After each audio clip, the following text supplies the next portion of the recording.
আমির হামজা কাব্য রচনা করেন কে? 14তম বিশেষ পরীক্ষা প্রশ্ন এবং প্রাইমারি শিক্ষক নিয়োগ পরীক্ষার প্রশ্ন 2019। বলেন আমির হামজা কাব্যটি কে রচনা করেন?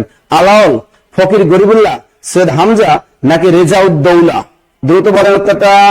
হাই স্যার, আজকে আমি আপনাদের জব মেডিসিনের হেড অফিসে মিরপুর 10-এ গিয়েছিলাম। আর.এস. রনি, দেখিয়ে আসক্তি না আসক্তি?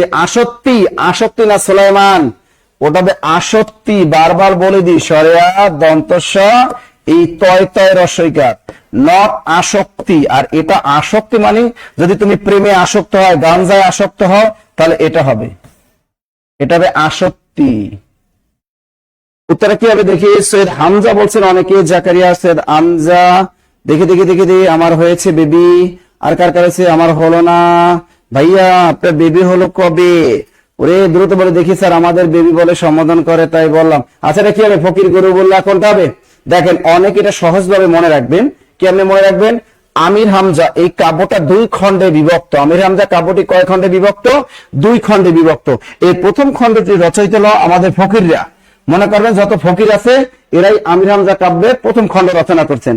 আর আমির হামজা কাব্যের 2য় খণ্ড রচনা করেন সৈয়দ হামজা। এ কিন্তু 2য় খণ্ড রচয়িতা। আমির হামজা কাব্যের 2য় খণ্ডের রচয়িতাকে দ্রুত লেখেন। আমির হামজা কাব্যের 2য় খণ্ডের রচয়িতা হলেন সৈয়দ হামজা।